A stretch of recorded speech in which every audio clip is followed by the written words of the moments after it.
So, with that out of the way, let me show you guys a new trailer. We got a Vinesauce fan game I played about 4 years ago on stream. When I played the demo, it was truly flattering. Let's see what kind of shitpost they cooked up for us.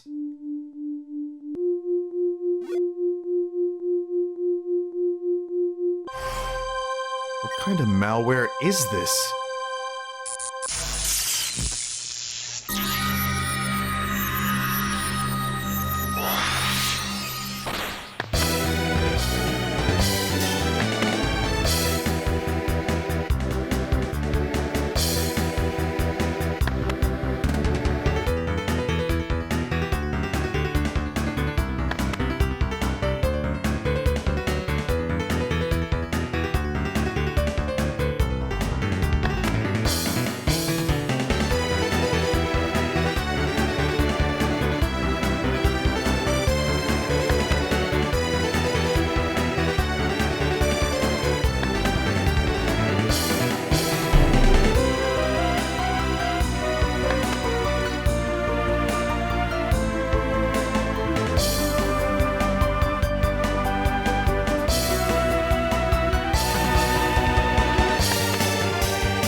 Hey there everybody, my name's Chase, and I'm proud to be your host for the second ever Eevee Expo. During this presentation, you can expect to see some amazing footage and trailers from fan games across our communities, just like that hilarious and exciting trailer from Vinemon Sauce Edition. Additionally, we have some interviews lined up with some of the most prominent developers and pioneers of our community. We're going to take a look into what's happening in the greater fan game community as well. Before we get into that, I would like to give a massive thank you to everyone who tuned in for the first Expo. We're so glad that you enjoyed it. We hope that you enjoy our upgraded presentation style as well this time around. With all that said and done though, let's take a closer look at some other trailers, starting with a sequel to an iconic jam game you're not going to want to miss.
We hope you enjoyed those first few trailers for a Farfetch'd Story II, Pokemon 10, and Pokemon Beginnings.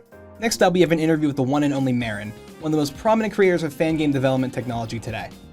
He's currently the lead developer of RPG Studio MK, a new development platform to edit Pokemon Essentials projects that's currently in development.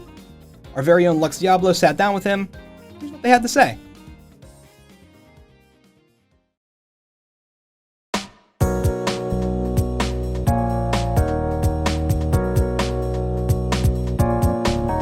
Hello everybody, my name is Lux Diablo. I'm here with Marin, the creator of RPG Studio MK, and today we're going to be talking about Marin's process with the engine, kind of creating it, and how everything came to be. Hello. So I guess just kind of starting at the beginning of the process, what would you say like inspires you to create RPG Studio MK? Like how did that whole idea come about? You know, I started with Essentials right when I think Gen 7 came out, and I was creating all the PBS and such for the moves and abilities. And then I realized, why would I do that in a text file and not just in a program made for it? So that's when I got to thinking, well, like, why shouldn't we? Why couldn't we? Then I came about the whole idea of a PBS editor, something that I made. But then I thought, why stop there and not just have like a dedicated thing for it? And that's kind of how the program began. It does get a little tedious, like editing the PBS files and stuff. So I guess what would set RPG Studio MK apart from other systems? That's a great question. For the first release, I'm planning to make a full substitute for RPG Maker, but the real traction of the program is going to be the second release, when I have everything RPG Maker doesn't have. PBS files that you can just visually edit everything, and you can see what's happening in real time. A dedicated trainer editor, Pokemon editor. You can have encounter tables for maps, like literally everything that you would want to do in a PBS file, you would do in an editor, and everything would be much easier. And you don't need to have any knowledge about programming or the internals, because everything will be so easy and visual and guided. Okay. That's the goal. I respect that. I think that a lot of people would be looking forward to that as well. So what's the appeal of making a fan game to you compared to making an engine? Well, the problem that I always had, because I also made my own fan games in the past, you know, to get started, was the creativity, you know, coming up with ideas, and I'm not good at that.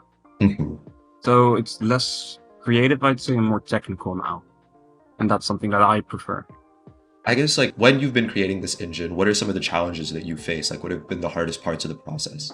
Well, firstly, getting someone to do all the UI. Luckily, I've had someone who did that for me, someone who has been with me since the very beginning. But the real technical thing that I run into is supporting all the major platforms. So I literally could not use existing tools. I have to literally build everything from the very ground up. Really? And that was so long. That's like probably 80% of the whole project. So like everything that you've made with RPG Studio MK is like kind of from the ground up. There's no like base behind Oh it, yeah, right? it's literally from the ground up. The only dependencies, like the things that I did not make, that's the whole graphic rendering thing. It uses SDL for that. And then I use base for sound. And aside from those two, I literally made everything myself. That is very impressive. I assume you have like a lot of like background knowledge with like coding and programming and all of that stuff to be able to like Oh get yeah, this kind of stuff done. So I learned a lot because this project started 5 years ago and I started coding like 6 years ago. So in the beginning it was all very bad and messy and it's been a learning process. so do you think that with your engine you're opting more towards like a modern feel where people will have to kind of do things themselves, or are you planning on integrating more of that customizability as well that Essentials offers? Oh yeah, I do really want to play into that customizability. And with that in mind, the idea is to have a drag and drop kind of thing. You have a store that you can look up, so let's say Elite Battle, press install, and then it just works. That's the idea. And that really ties into customizability. I don't want this to be just for Pokemon games. If you want to make a Zelda fan game, you can just have someone make a Zelda plugin and download it, and that's it. And for developers that are kind of working on their game in like another engine right now, but then upon like the release of RPG Studio MK, they want to transition, how would that process go for somebody like that?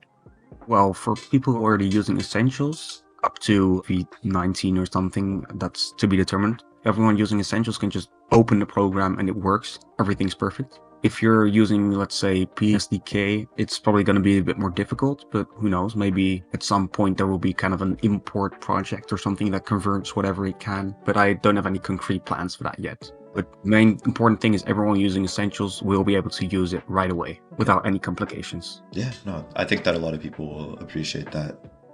So a big like draw-in factor of Essentials is kind of the fact that like beyond customizability, the fact that it's really easy to pick up and learn. Like I know Thandaga has had like his Essentials tutorials. So I guess how would you describe like the ease of access to get into RPG Studio MK? I think it's going to be much easier than at least RPG Maker. And the reason I say that is because RPG Maker is not tailored to Pokemon games, you know? But RPG Studio MK will be. And in that sense, creating a trainer battle will be a few clicks, a few drop downs, a few menus, and then you've got it. Whereas with RPG Maker right now, you have all the PBS files and the weird non-Pokemon menus that RPG Maker uses. So in that respect, it's going to be much easier. So yeah, is there anything else that you would want to mention like while we're on the interview? Just for people watching the Eevee Expo? Well, I hope I can get a release out soon enough so I can actually have people use it and give their opinion. Because it's not a closed program, it's already public. We're kind of in an alpha state. So anyone who's already used it and who provided feedback, thank you, first of all. And anyone else can do the same. Well, I think that just about covers everything. I thank you for your time. I really do appreciate it. And thank you for answering all these questions and coming on. And I hope that for the viewers that this has been educational and informational for you guys. Yes, thank you for your excellent questions. Thank you. And if anyone has any questions, feel free to reach out. I'm always happy to talk about my projects. And yeah, thank you guys for watching. What a fantastic interview. A big thanks again to Marin for letting us in on some exciting new information about his new editor. I'm sure many developers, including myself, are very excited for another alternative to RPG Maker XP. After all, it's been 20 years. Up next, we got a few more trailers. I hope you'll enjoy them.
We hope you enjoyed those trailers.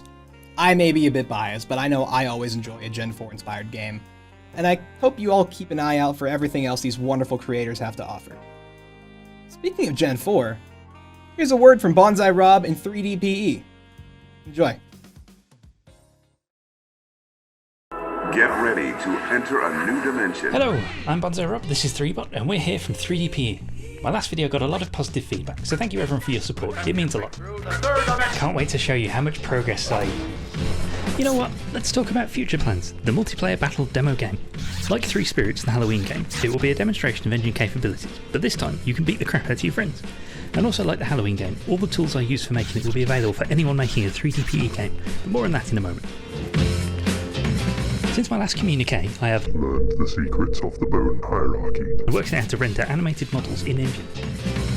This will obviously be a big update for maps, but I've also been having fun with battle backgrounds. I've been experimenting with exporting map models, so you can put what you've built through a 3D animation program like Blender and make it wiggly.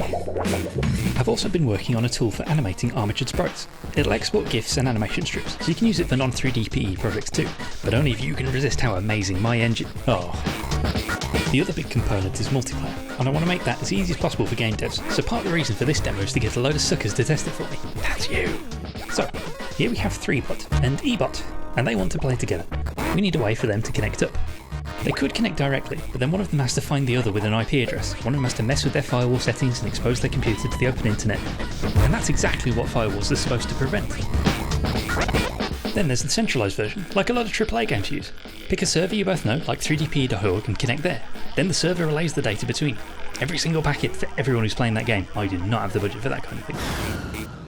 For 3DPE, I think I've got a kind of hybrid system worked out. 3bot and Eebot both connect to 3dpe.org, and then 3dpe.org connects them to each other. Done! This is something I can host, it'll be free and open for any 3DPE game to use, works for groups of players, the connections are all private, and most importantly of all, it doesn't cost me any extra money. I think I might be able to forge a connection between universes, so you can battle people from other 3DPE games. I'm not 100% sure on that, we'll see. After all the multiplayer stuff, the next milestone is an open beta, but it'll probably be a while. Our Discord is the best place to follow development, or show me some sick maps and you might get an alpha test build. Thanks for watching, and I'll 3 you around.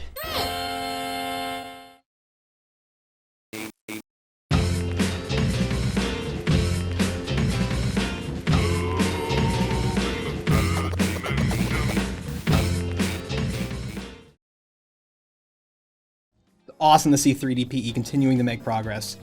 Continuing on with our tech segment today, I had an opportunity to sit down and speak with Sipondo about his team's engine Ulix Dexflow, and their game from the 2022 Relic Castle Summer Game Jam, Don't Go Pikachu.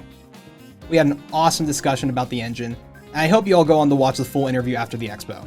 I had a blast talking with him, and I'm sure you all will enjoy the full interview as well. Until then, here's some of the highlights. Take a look.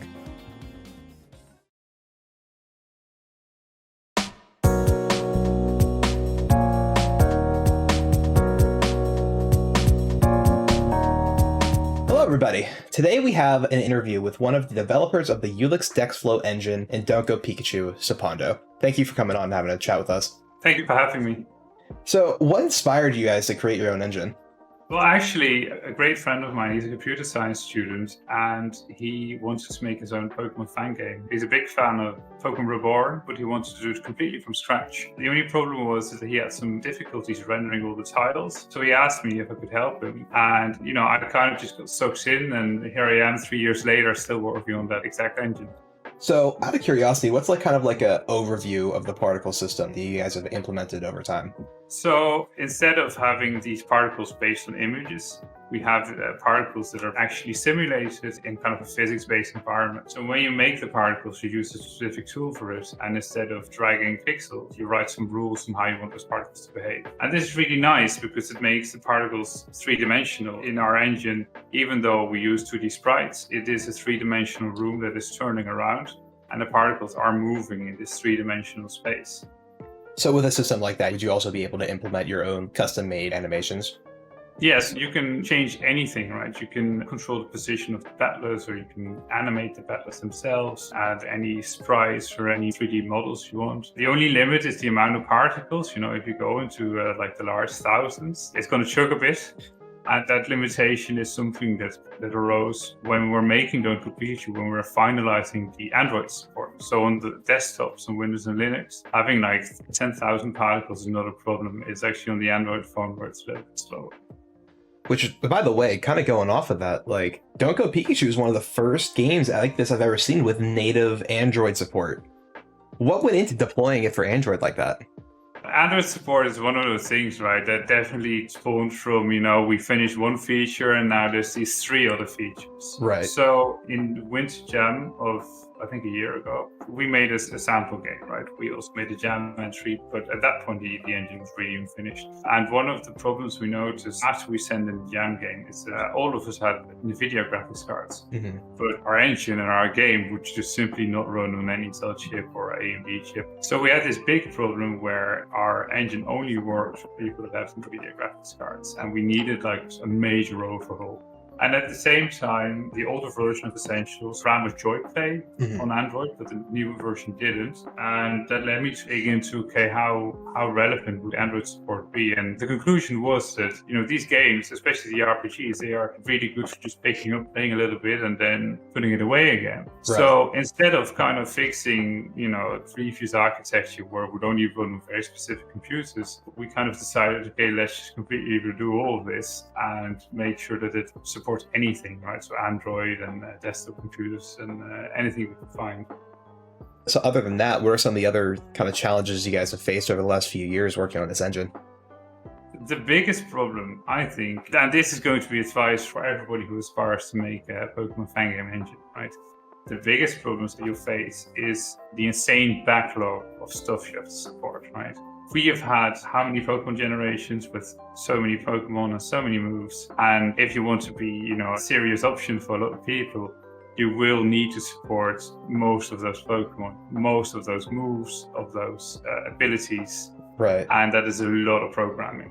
So, out of curiosity, what went into creating a roguelike game like Don't Go Pikachu within the engine itself? Any kind of like motivations, inspiration, stuff like that? So the reason why we made this game in the first place is a friend of mine, Ronnie, he was really interested in machine learning and data science, right? And he asked me if I could help him maybe do a little project where he got some experience with those technologies. I told him, one thing you can do is you can make a random map generator. So we spent, I think, like a good amount of time on creating such a system. And then at some point, Jam became a thing. And we're like, hey, well, we do have this cool level generator thing going on, and it's completely open source. Anybody can access it. So we decided, or Ronnie decided, to make a new level generator, but now specifically for Pokemon fan game during the jam. And that's what we kind of built Don't Go Pikachu around. I don't know if you noticed, but the levels are completely randomly generated. Oh, so they're completely procedural. Yes, they're completely procedural. Yeah. So, if you don't mind me asking, if there was something that you could say to kind of give people an idea of what kept you guys going and just kind of what inspired you to keep working, what would that be? What kept us going, I think, is the reaction that we got from people whenever we share something, and then it's just honestly these people that are just so enthusiastic and they're like, oh my god, this looks so good, this is really impressive, and I want to do something like this too. And I think that's kind of the core driver here. And that's also why I'm so grateful that the reaction to our jam game was so positive, right? I mean, especially looking back on it, it's not a perfect game, right? And we got rid of a lot of problems with this new release. Still, just to see that so many people are enthusiastic about it, I think really has been driving us for, 2.5 years now, right. 3 years. Well, we're looking like we're running a little bit late on time. I would like to say thank you again for coming on and talking with me here. I'm super excited to see what you guys come up with next. It was absolutely a pleasure. I'm so happy to share all the progress, and hopefully soon we'll see other people also making some really cool stuff in Ulix Dexflow. Yeah, you and me both. Cheers.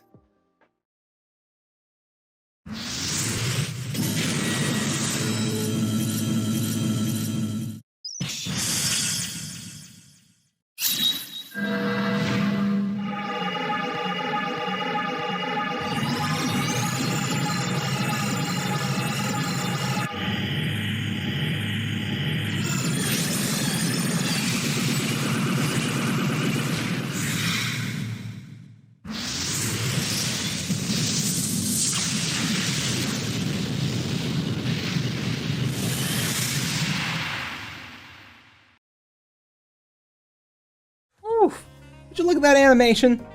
I know I wouldn't want to get caught up in that for one.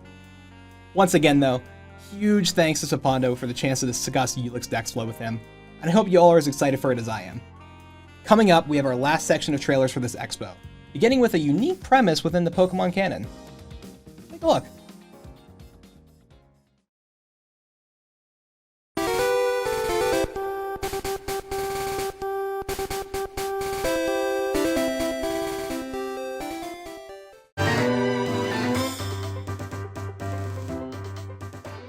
Welcome to the first journey! Follow the steps of a young Professor Oak on a quest to bring science, technology, and literacy to the wild and rural region of Kanto and the entire country. Your old friends are eager to see you again, and the people of Kanto need you. In this untamed environment, people who boast mastery over the newly discovered creatures have taken over, and chaos has engulfed the region. But with your knowledge, education, and skills, you will surely put an end to the emerging anarchy, and if all goes according to plan, establish the conventions of trainerhood as we know it today.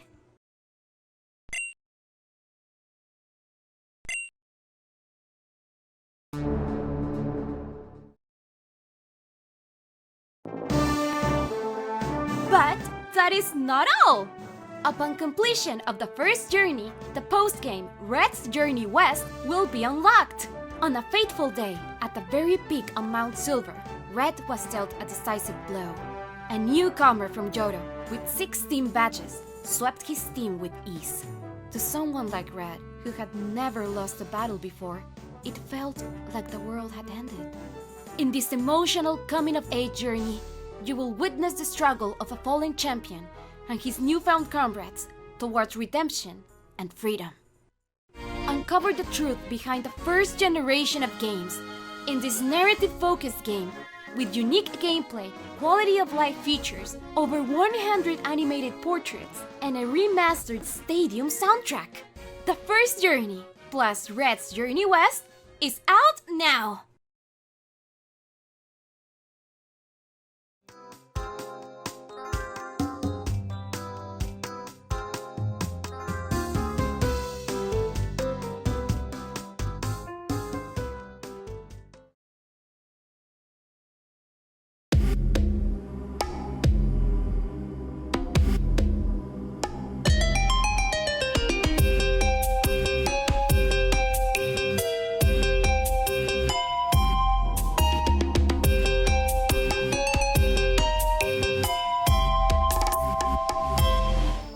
Greetings, welcome to the Libica region. This corner of the wonderful world of Pokemon is home to a wide variety of Pokemon species, vast ecosystems, and unparalleled culture. Why, what's a Pokemon, you ask? Oh, I'm sorry I'm getting a bit ahead of myself. This world is inhabited by miraculous creatures known as Pokemon. This device here is known as a Pokeball, and this is a monkey, a fairy tribe Pokemon. Here in Libica, we classify Pokemon by various different tribes instead of types like most Pokemon regions. We do this to help create a greater sense of family amongst Pokemon of the same affinity. We humans have lived alongside Pokemon in harmony for centuries. Libica is actually the very first region to record a bond between humans and Pokemon dating all the way back to ancient times. My name is Obasi. I'm known by most as Professor Baobab, although you probably know me as your favorites and, well, only uncle. My brother had twins, so tell me, which one are you?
We hope you enjoyed those trailers.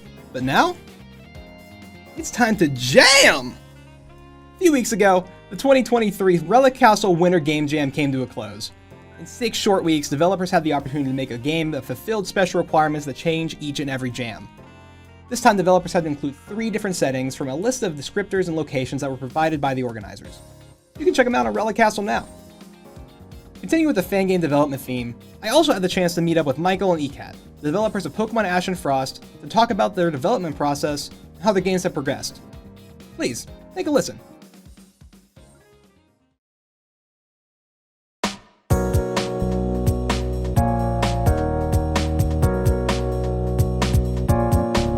Hey everyone, today we have an interview with the developers of Pokemon Ashen Frost, Michael and Ekat. How are you two doing today? Not doing too bad. Yeah, doing good. Thank you for having us. So, to kind of start us out, I kind of want to get an idea of what you two are planning for the next release of Ashen Frost. So essentially, the last version and all previous versions were on 17.2, and we've decided to update to Essentials 20. And so in the process, knowing that a lot of stuff wouldn't be supported between the 2 releases, we decided to just do a big overhaul, as in like a final overhaul. Because Ashen Frost, it's at case 20 and there's only a few chapters left. So we decided that this will probably be the final overhaul. And then we'll release this next release, which will include the overhaul of the previous 19 cases and then case 20. And then one more release with the ending of the game and then the post game as well. It's pretty awesome. I mean, you two have been working on for what, 5-ish years now? Yeah, going on 5 this September. So we started shortly after the summer game jam of that year. Right, because that's how it started, wasn't it? Actually, we sort of started out, we worked together on Castaway. Michael recruited me within the last 14 days of the summer jam. We rushed to get that out, and just, working together in such like an intense situation, we really, really clicked at that point, and we decided we wanted to do something bigger together. And Ashen Frost has definitely been very, very big. Oh yeah, absolutely. I think it has to be, if not is, the longest fan game that isn't Reborn or Rejuvenation or Desolation. Yeah, we've seen people with playtimes of like 60 and 80 hours, and we don't necessarily have as much incentive for dex completion or shiny hunting that I know a lot of people enjoy doing, but there's a lot of side content, so that's where people can really stack up their hours. Right. Now, with all that in mind, going further on that, do you two ever intend to do any kind of post-game after finishing the last case? Yeah, we actually have a decent amount of post-game stuff. Like, the majority of the main story is going to be wrapped up in the update after the next one, but we do have a lot of characters that are involved in the main story whose arcs we want to just finish off. Nothing that will compromise the main story, just like a good end to all the characters that have been created over the years for this game and everything that has gone into it. So, Michael, you mostly did the programming, correct? I did most of the programming, and I did most of the sprite works, like the trainer sprites. What would you say is probably the biggest thing that you've programmed for the games thus far? Thus far, we have our case system, which is kind of the whole game's defining feature where you collect evidence and then you can examine and present it. So we originally commissioned Marin to code that, but since then I've been doing a really big overhaul on that because the version we commissioned was pretty bare bones, but it's pretty easy to build off of. It was originally only the cases in the game, so I'm trying to remove some of the bloat with the menus, and I'm trying so that you can take side quests from there and see the side evidence in that menu too. So that's probably the biggest task I'm doing right now.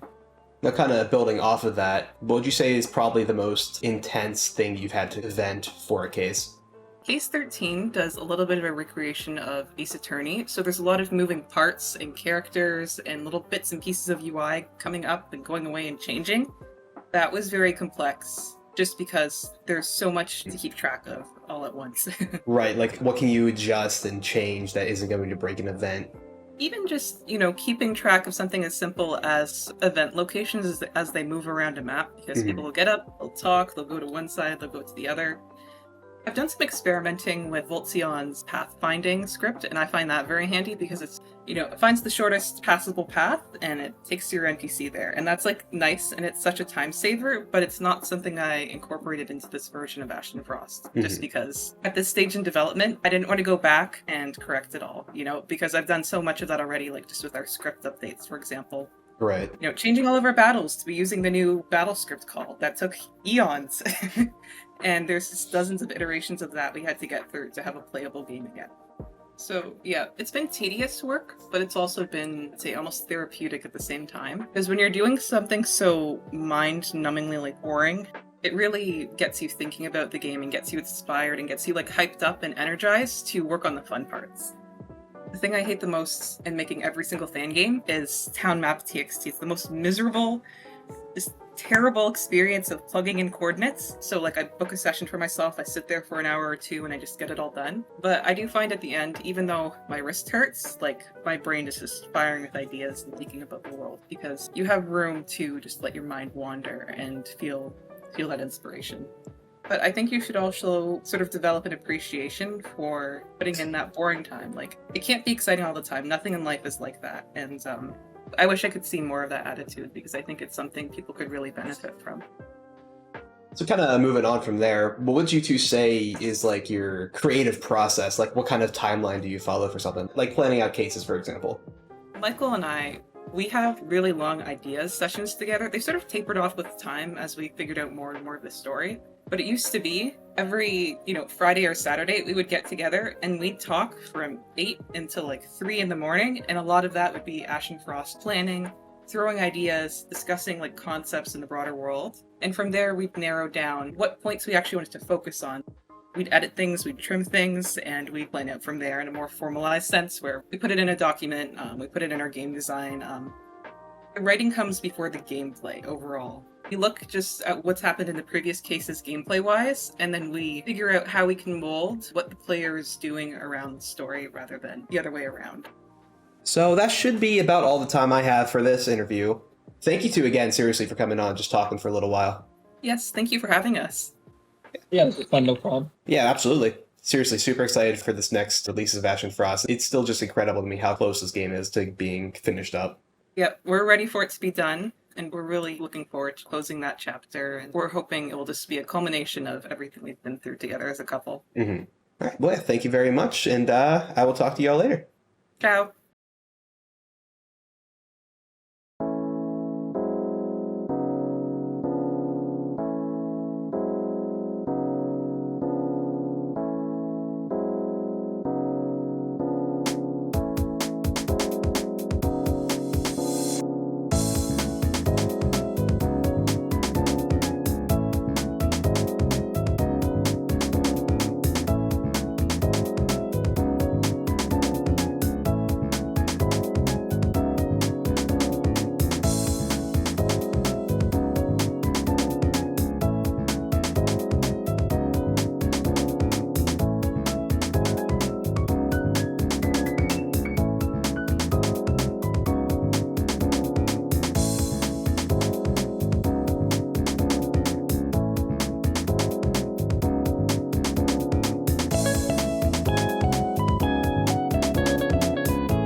Well, that'll do it for the Expo this time around. We wanted to thank you all once again, both creators and viewers alike, for supporting us and coming out to see all of the hard work these amazing developers have put into their projects. But we have one last trailer to show you. I gotta say, it's a cool one. Please, take a look.